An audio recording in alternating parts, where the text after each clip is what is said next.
Bismillahirrahmanirrahim. Assalamualaikum warahmatullahi ta'ala wabarakatuh. Alhamdulillahil malikil alam, hamdan yuwafi ni'amahu wa yu'addiha. Wassalatu wassalamu ala habibis salam, dalilil khairi fi durbiz zalam, wa ala alihi wa sahbihi kiram, amma ba'du.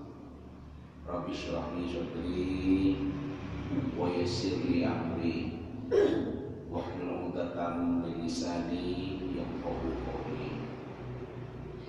Bapak-bapak, ibu-ibu, jamaah sholat subuh, jamaah majelis taklim yang dirahmati Allah,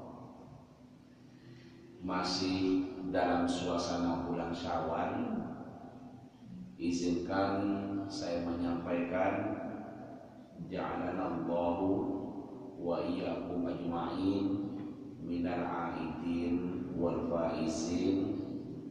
Taqabbalallahu minna wa minkum shiyamana wa shiyamakum. Taqabbal ya karim. Bapak Ibu, mohon maaf lahir batin, mumpung ini masih menanti bulan Syawal. Semoga Allah mengampuni dosa-dosa kita semua, dosa kita kepada Allah dan dosa kita kepada sesama. Kalau Allah sudah mengampuni dosanya, baik dosa kita kepada Allah maupun dosa kita kepada sesama manusia, maka insya Allah kita sudah termasuk Idul Fitri, kembali kepada fitrah, kembali kepada kesucian, minal aidin wal faizin, termasuk orang-orang yang kembali kepada keberuntungan, kepada fitrah, dan menjadi orang-orang yang beruntung di dunia, beruntung di akhirat. Amin Allahumma amin. Sehat setanten nggih? Alhamdulillah kita bisa melalui bulan Ramadan. Alhamdulillah kita bisa berlebaran dengan sanak famili. Ini adalah lebaran pertama setelah 2 tahun dilarang mudik atau PPKM, program pembatasan kegiatan masyarakat.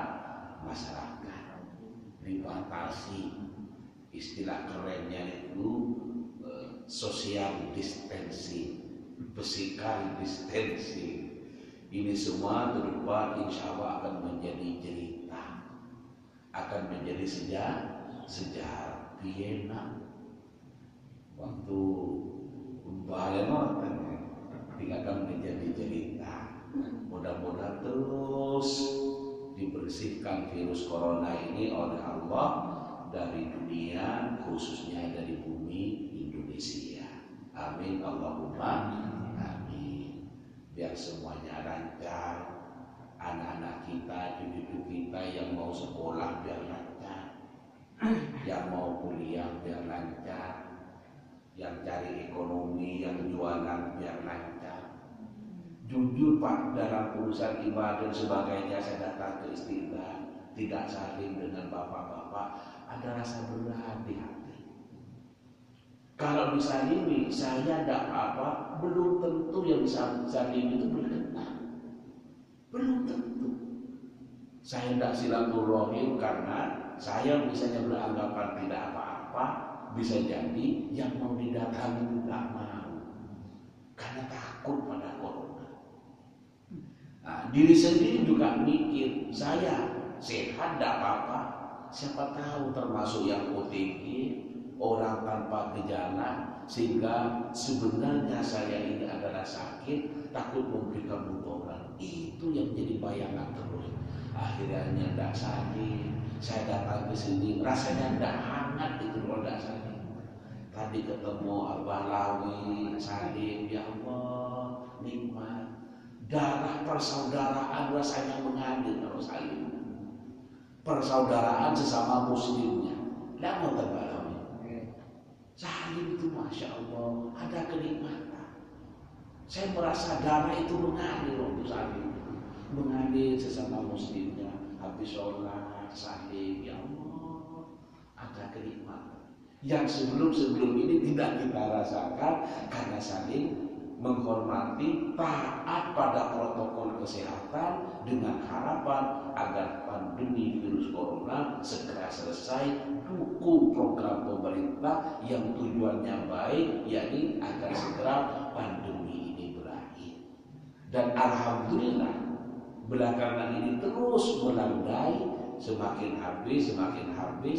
Kalau informasinya semester depan ini sudah tatap muka, yang kuliah, yang sekolah, dan ini sudah banyak yang boleh melaksanakan walaupun tidak mudah. Ini adalah sebuah nikmat, ini adalah perlu kita syukuri. Oke? Nah, anak-anak, cucu-cucu sudah pulang, sudah bisa mudik. Alhamdulillah. Oke. Bapak Ibu hadirin sekalian, para jamaah yang dirahmati Allah, mari kita lanjutkan ngaji kita. Mudah-mudahan ngaji kita ini dicatat oleh Allah sebagai amal soleh. Kita sisihkan waktu sebentar. Kalau hidup ini 24 jam, sisihkan berapa menit, berapa jam untuk kita kumpul bersama ngaji. Karena barang siapa yang mencari ilmu itu, katanya Nabi, itu lebih baik keutamaannya daripada sholat 100 rakaat. Lebih baik, bukan sama. Nah, barangkali yang sederhana seperti ini keutamaannya bisa dijadikan bekal kita setelah nanti dipakai oleh Allah. Kita matos samoni matilah ngoten ya. Kita nyari sendiri, jangan hanya mengandalkan anak, jangan hanya mengandalkan mantu. Kadang mantu lupa untuk kirim Fatihah kalau kita sudah menikah. Kadang lupa.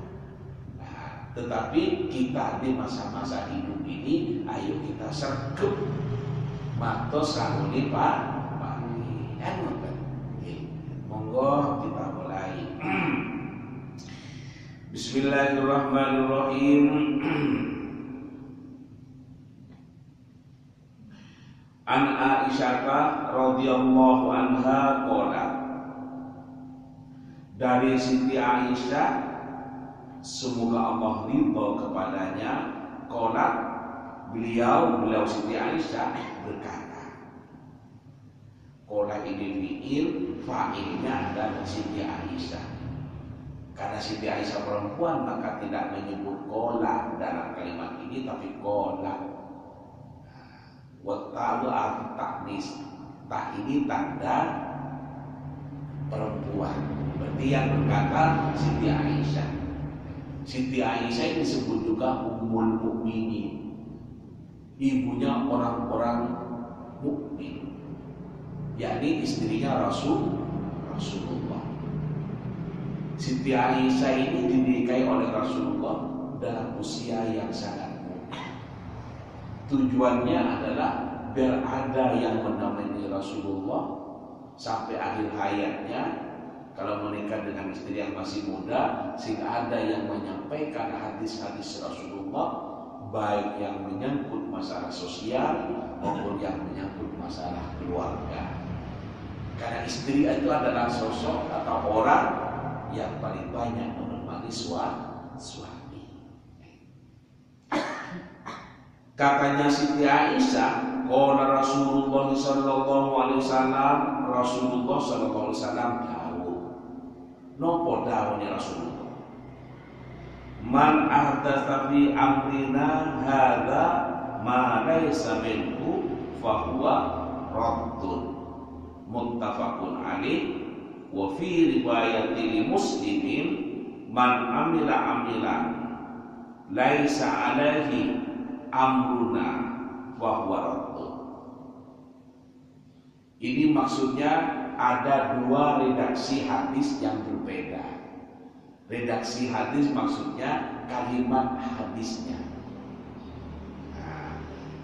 Muttafaqun alaih meriwayatkan seperti itu, dan riwayat Imam Muslim adalah bukan man ahdasa tapi man amila amalan. Ini adalah sama-sama sahihnya. Ada perbedaan redaksi hadis. Baik. Apa artinya itu? Man ahdasa, barang siapa yang melakukan perbuatan atau mengadakan perkara atau mengadakan sesuatu fi amrina hadza ma laysa minhu, yang tidak diperintahkan oleh Rasulullah, fahuwa raddun, maka ditolak. Raddun, ditolak. Kemudian dalam riwayat yang lain, redaksi hadisnya berbeda, tetapi maksudnya sama. Hadisnya adalah begini: man amila amalan, barang siapa yang berbuat pada suatu perbuatan, laisa alaihi amruna, yang saya tidak pernah memerintahkan, kata Rasulullah, fahuwa raddun, maka amalan itu tertolak, ditolak, karena tidak ada dasar yang dijadikan landasan perbuatan itu. Nah, Bapak Ibu hadirin sekalian yang dirahmati Allah, apa maksudnya dalam hadis ini? Maksudnya begini: semua amalan dalam Islam itu adalah harus ada dasarnya, baik dasar yang bersumber kepada Al-Quran maupun yang bersumber kepada hadis, yang bersumber kepada daun di pengiran atau yang bersumber kepada daun di Rasulullah. Kalau tidak ada dasarnya, ini ditolak, disebut mengada-ada.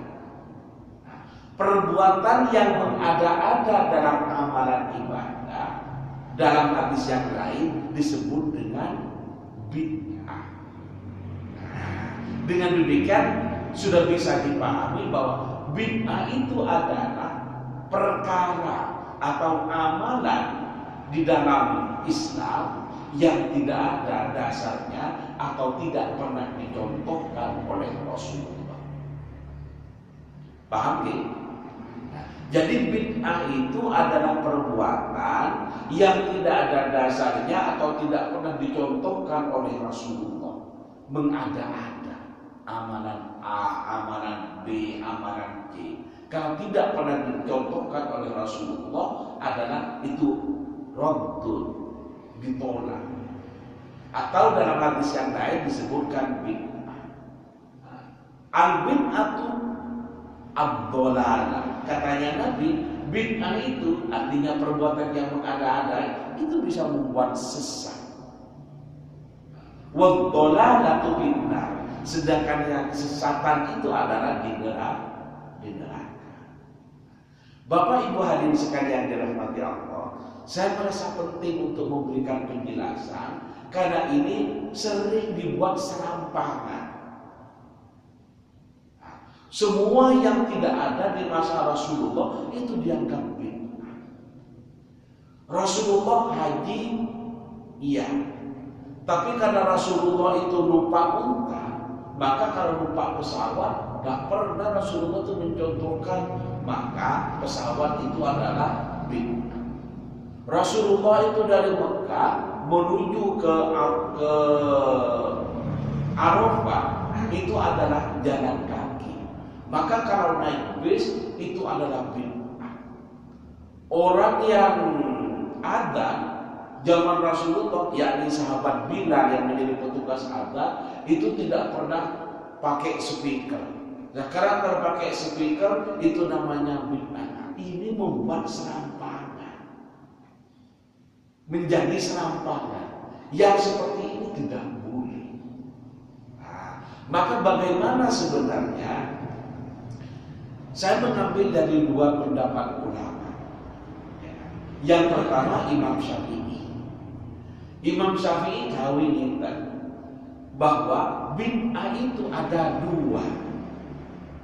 Ada dua. Yang pertama bid'ah yang hasanah. Yang kedua bid'ah yang sayyi'ah. Bid'ah yang baik dan bid'ah yang jelek. Yang disebutkan oleh Rasulullah yang sesat itu adalah bid'ah sayyi'ah, bid'ah yang jelek ini. Yang hasanah tidak ada masalah. Karena itu maka tidak semua yang tidak ada di masa Rasulullah kemudian sekarang diadakan dianggap bid'ah, enggak juga. Karena bid'ah itu ada dua, ada yang baik, ada yang tidak baik. Yang baik itu tidak sesat, yang tidak baik itulah yang sesat. Paham ya? Itu yang pendapatnya Imam Syafi'i. Kemudian yang Imam Izzuddin Ibnu Abdissalam. Nah, menurut Imam Izzuddin Ibnu Abdissalam itu gitu. Bid'ah itu dikelompokkan kepada 5. 5 ini kalau menurut saya mungkin disandarkan kepada ahkamul khomsah. Nopo ahkamul khomsah itu? Hukum yang 5 itu. Enggak, hukum yang 5 itu nopo? Ada wajib, ada haram, kan bukan hukum. Ada sunnah, ada makruh, 4. Ada mubah, dan 5. Nah, wajib, haram, sunnah, makruh, mubah itu kalau dalam kitab disebut dengan ahkamul khomsah, hukum yang 5. Nah, dalam hidup kan biasanya itu ada yang wajib, ada yang haram, ada yang sunnah, ada yang makruh, ada yang tidak wajib, ada yang tidak haram, yang disebut dengan mubah. Orang tidur itu wajib nopo haram. Nah, boten wajib, boten haram, boten sunnah, boten makruh diumumkan. Tapi hukum itu bisa menjadi berubah tergantung kepada situasinya. Sore jam 9 biasanya jam saya mau segera tidur supaya nanti bisa segera bangun malam. Karena kalau saya tidurnya larut malam, biasanya tidak bisa qiyamul lail, tidak bisa sholat malam. Maka tidur yang sesungguhnya mubah, artinya boleh-boleh saja, ini bisa menjadi sunnah. Bisa menjadi sunnah, bisa menjadi dapat pahala bihusnil niyah, karena baiknya niatnya. Nah, sebaliknya tidur itu bisa menjadi haram bisu'in niyah, karena niat yang tidak baik. Baik, saya tinggalkan dulu yang ahkamul khomsah ini, kembali kepada yang inti dulu. Karena yang jadi persoalan adalah pendapatnya Imam Izzuddin tentang Imam Izzuddin Ibnu Abdissalam itu tentang bid'ah itu. Bid'ah itu ada yang wajib. Seperti apa? Seperti membukukan Al-Quran. Nah, dalam bahasa buku kodifikasi Al-Quran. Maksudnya membukukan. Dalam membukukan hadis. Zaman Rasulullah, Al-Quran itu tidak berbentuk mushaf, tidak berbentuk begini, tidak berbentuk seperti itu. Tidak. Kalau dalam literatur itu kalau kita baca, ada yang ditulis oleh Zaid bin Sabit itu sahabat Rasulullah, ada yang ditulis pada tulang unta, ada yang ditulis pada pelepah kurma. Boten damel flash disk Pak. Waktu itu ya belum ada komputer. Bapak-bapak waktu sekolah aja belum ada komputer, apalagi itu sudah dibuat tahun yang lalu. Sekarang kan sudah 1443 tahun Hijriah. Padahal Hijriah itu sudah dihitung sejak hijrahnya Nabi Muhammad. Nah, kalau dihitung sejak kenabian sudah lebih dari itu. Artinya sudah ribuan tahun. Tidak ada flash di waktu itu. diabadikan waktu itu. Nah, itu kan usulannya sahabat Umar. Umar bin Khattab itu usul bahwa kalau Al-Quran ini hanya dihafalkan oleh para penghafal Quran, para sahabat ini, nanti gimana kalau yang hafal itu wafat?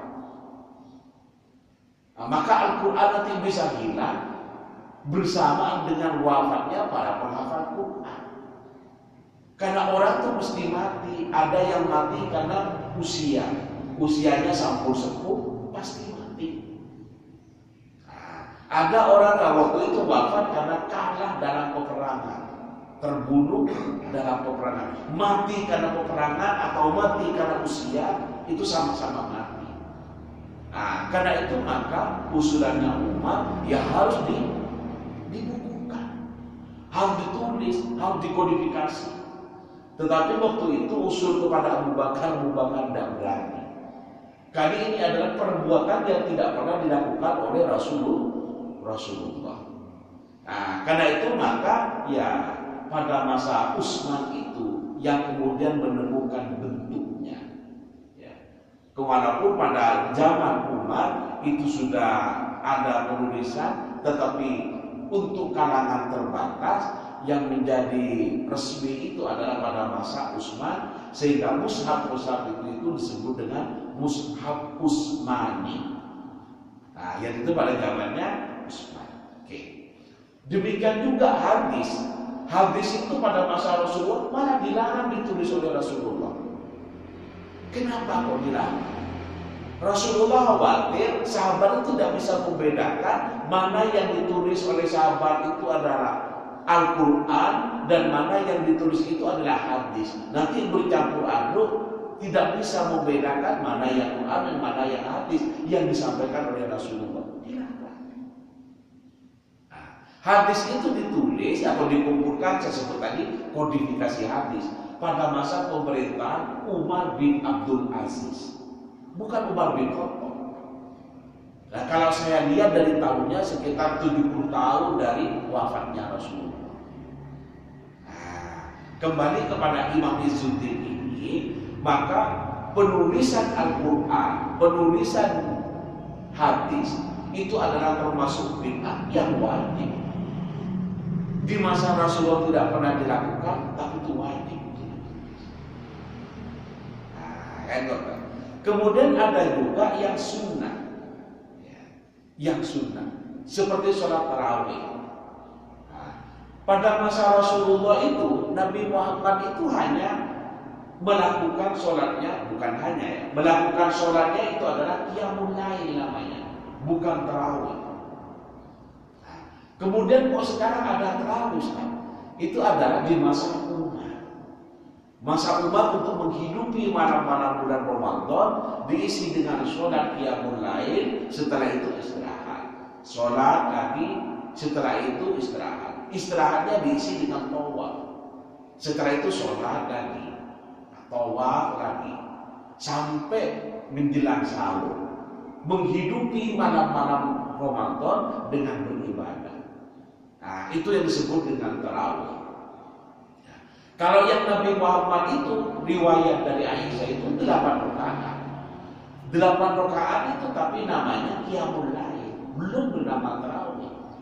Nah, tarawih itu adalah pada masa Umar yang rakaatnya 20 rakaat. Nah, atas dasar ini sekarang ada perbedaan. Ada yang melaksanakan 20 rakaat, ada yang 8. Menurut saya karena sama-sama ada dasarnya, sama-sama baiknya. Yang tidak baik, yang tidak sholat tarawih. Sudah bukan waktunya mempertentangkan itu. Sudahlah, saya yakin yang benar itu tarawih adalah 20, maka saya melaksanakan 20. Ada saudara saya yang yakin yang benar itu adalah 8, monggo. Saling menghormati. Ini namanya disagreement. Setuju dalam perbedaan. Saya setuju yang lain, orang lain sholat 8 tarawih, izinkan saya sholat 20. Nah, ini berbeda, tidak ada masalah.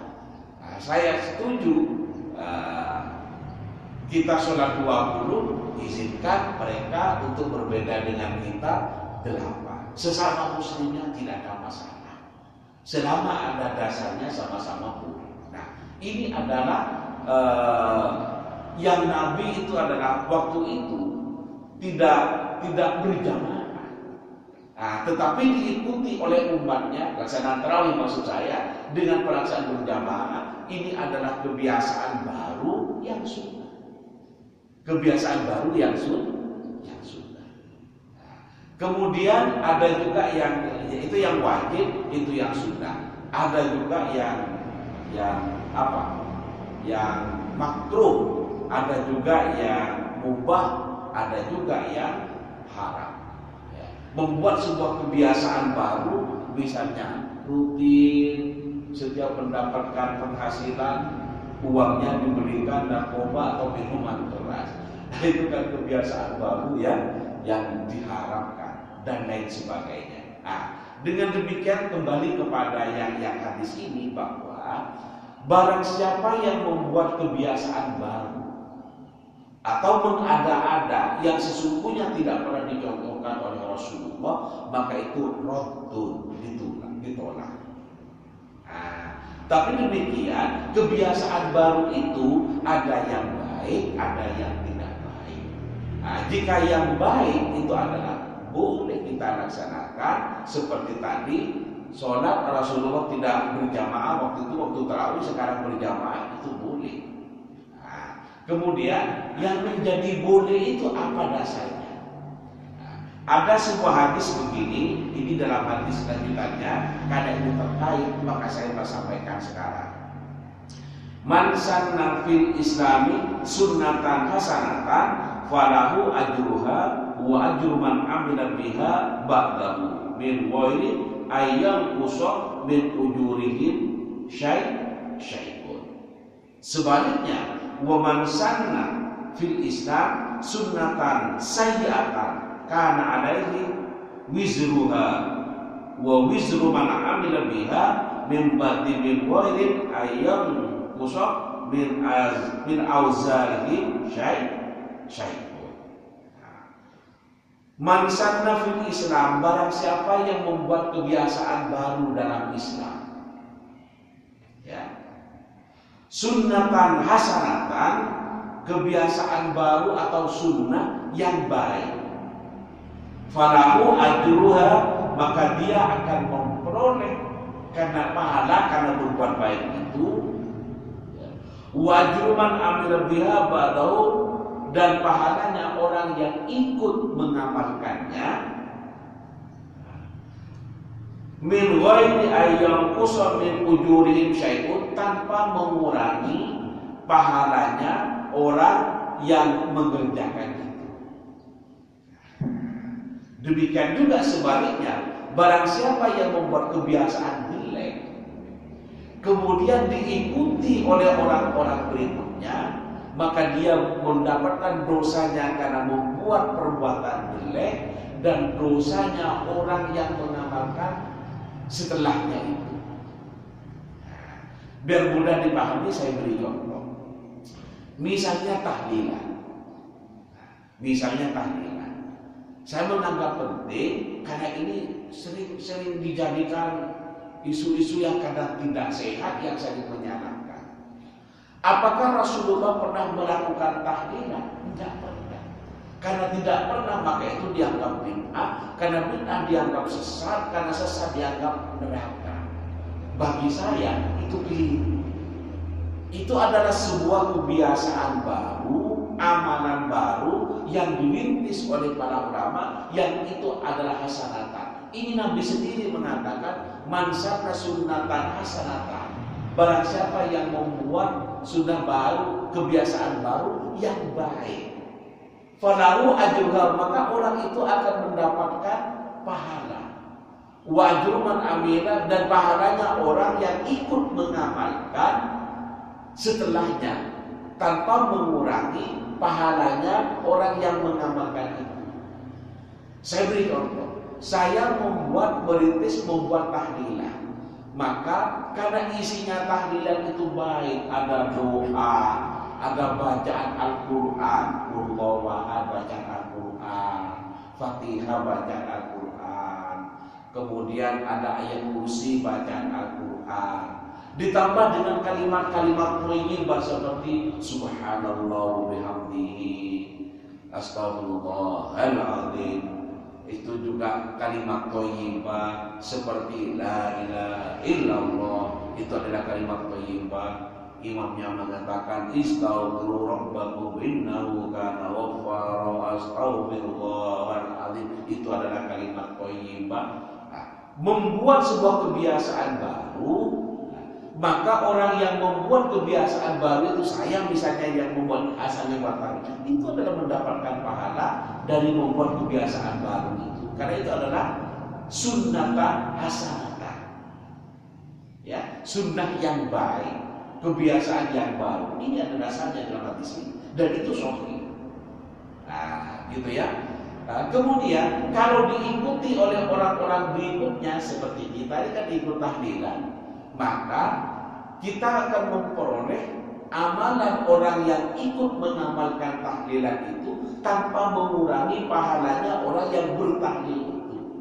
Jadi orang yang merintis dulu itu mendapatkan pahala karena orang lain mengamalkan apa yang diamalkan oleh kita tanpa mengurangi pahalanya orang yang sudah bertahlil. Nah, disinilah dasarnya untuk perlu dipahami agar kita tidak mudah membid'ah-bid'ahkan orang. Nah, kan itu. Kadang masjid ada beduknya, di masa Rasulullah itu ada beduk, tidak ada. Nah, terus ada beduknya dianggap bid'ah. Beduk itu adalah benda yang sangat bersejarah. Kita ini tidak langsung seperti sekarang. Di zaman dulu itu masyarakat kita ini kan masyarakat petani. Kalau dalam buku disebut dengan masyarakat agraris kan, nah, masyarakat agraris. Sebagai masyarakat petani, ketika berujul di sawah itu, dari mana dia tahu bahwa Jumatan? Kadang lupa.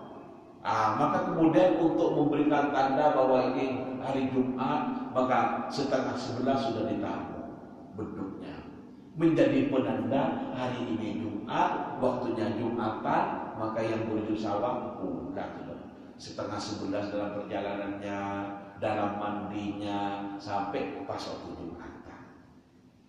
Kemudian waktunya zuhur, waktunya maulid, waktunya subuh dan seterusnya itu dari mana tahu? Maka tandanya itu adalah beduk itu. Dengan demikian maka ini adalah membuat sebuah kebiasaan baru untuk menunjukkan bahwa waktu sholat sudah nyampe, waktu berbuka sudah nyampe, waktu Jumatan sudah nyampe, pakai beduk. Masa itu bid'ah yang sesat? Bahwa itu di masa Rasulullah itu tidak ada beduk, betul.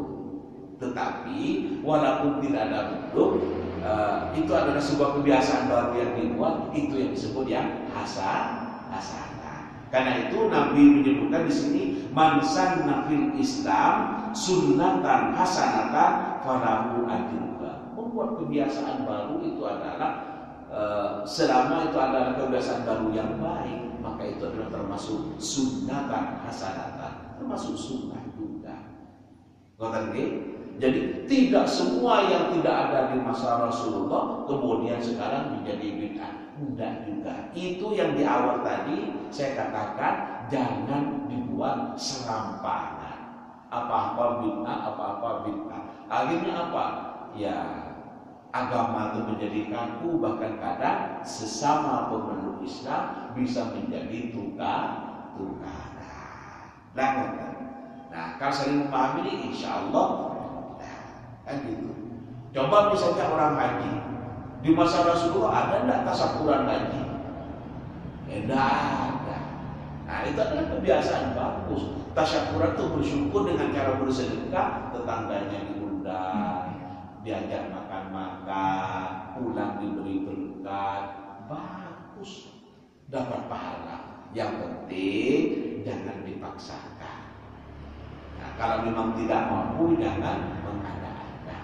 Sedekah itu adalah baik. Di masa Rasulullah orang nikah apa ada kuadinya? Tidak ada. Nah, terus maka disebut dengan bid'ah. Rasulullah dulu tidak pernah duduk di wadi nikah dengan Siti Aisyah dengan Khadijah, gimana. Itu yang saya sebut jangan dibuat serampangan. Ustaz, ngaji pakai HP boleh nggak? Boleh. Kan dulu kan tidak ada HP Ustaz. Ya bid'ah. Jangan dibuat serampangan. Peradaban dan kebudayaan manusia itu terus berkembang sesuai dengan perkembangan zaman. Zaman Rasulullah haji naik apa? Naik unta. Sekarang naik unta dari Indonesia. Sampai kiamat kurang 3 hari tidak nyampe. Maksudnya ya bukan yang koleksi gini. Bukan yang tidak ada di masa Rasulullah. Nah, kemudian ya sekarang sesat. Yang mengada-ada, tidak ada dasarnya, dan itu adalah hal yang negatif, itu yang tidak boleh. Nikah pakai ada wadinya, ya monggo. Terus apa dasarnya itu? Nah, dasarnya itu ada dalam kaidah usul fikih begini, bahwa ibadah itu semuanya adalah tidak boleh atau haram kecuali ada dalil yang menunjukkan kebolehannya. Nah, sebaliknya dalam urusan sosial kayak pernikahan kan urusan sosial itu adalah boleh, apanya semua boleh urusan sosial itu selama tidak ada dalil yang melarangnya. Nah, kalau kalimat Arabnya begini, al ibadah haramun apa tahrimun itu malam ya dulu dalilu ala ibadatiha. Kemudian yang muamalah wal muamalatu tahrimun mala ya dulu dalilu ala haramun malam yadullu dalilu ala ibahatiha ala tahrimiha ya. Al muamalatu haramun malam yadullu ala tahrimiha. Nah, kalau ibadah sebaliknya, al ibadah haramun ini dia agak kacau. Coba saya pelan-pelan. Al ibadah haramun malam yadullu dalilu ala ibadatiha. Ibadah itu adalah diharamkan, haram untuk menambah, haram untuk mengurangi, malam yadullu dalilu ala ibadatiha, selama tidak ada dalil yang menunjukkan kebolehannya. Wal muamalatu ya. Wal muamalatu sedangkan muamalah itu adalah boleh. Apa saja itu boleh. Madam yadullu dalilu ala tahrimiha, selama tidak ada dalil yang mengharamkannya. Misalnya yang saya sebutkan tadi, orang menikah pakai wadi, ada resepsi, ada kain, apakah boleh? Cari dalilnya. Apa ada yang melarang? Tidak ada. Kalau tidak ada hadis atau Al-Quran yang melarang, maka berarti itu boleh. Nah, jadi kalau dalam urusan muamalah apa saja itu dibolehkan ya, selama tidak ada dalil yang jelas-jelas melarangnya, gitu ya. Jadi begitu. Laptop boleh. Rasulullah tidak pernah pakai laptop, tidak boleh, itu bid'ah. Enggak begitu. Kalau urusan sosial selama tidak ada dalil yang mengharamkan, maka berarti itu adalah boleh. Jelas ini? Kalau dalam masalah sosial, selama tidak ada dalil yang mengharamkan, maka berarti itu adalah boleh. Dalam masalah ibadah begitu, selama tidak ada dalil yang menunjukkan akan kebolehannya, maka itu adalah haram. Haram nuboni, haram untuk menambah, haram untuk mengurangi. Misalnya dalam sholat itu ada rukun qauliyahnya, ada rukun fi'liyahnya. Ada bacaannya, ada gerakan atau perbuatannya. Bacaan dan gerakan dalam sholat itu sudah ada aturannya. Maka tidak boleh menambah atau mengurangi selama tidak ada dalil yang membolehkan. Nah, misalnya takbir begini ini takbir begini ini menurut para ahli itu sangat menyehatkan. Ada lagi gerakan yang lebih menyehatkan, maka ditambah dengan ini enak bisa. Nah, menambah gerakan itu tidak boleh. Ini bacaan banyak bacaan baik dalam sholat. Nah, kemudian mau ditambah bacaan baik, kemudian mau ditambahkan dalam sholat. Kalau tidak ada dasar yang membolehkannya, adalah tidak boleh. Maka dia dulu dalilu ala ibadatiha. Ya. Nah, jadi al ibadah mubahun ibadah itu adalah haram untuk menambah atau mengurangi. Maka dia dulu dalilu ala ibadatiha selama tidak ada dalil yang membolehkannya menambah atau mengurangi. Kata lagi, Bapak Ibu hadirin sekalian yang dirahmati Allah, ternyata ini waktunya mungkin sudah lewat nih. Maka ngaji kita untuk kesempatan kali ini saya cukupkan sampai di sini. Semoga ada barokah dan manfaatnya. Amin Allahumma amin. Mari bersama-sama kita akhiri pertemuan ini dengan membaca doa kafaratul majelis. Bismillahirrahmanirrahim. Subhanakallahumma wa bihamdika asyhadu an la ilaha illa anta astaghfiruka wa atubu ilaik. Amin Allahumma amin. Demikian yang dapat kami sampaikan, kurang lebihnya kami mohon maaf. Hadanallahu wa iyyakum ajma'in ila siratal mustaqim. Wallahu muwaffiq ila aqwamit thoriq. Assalamualaikum warahmatullahi taala wabarakatuh.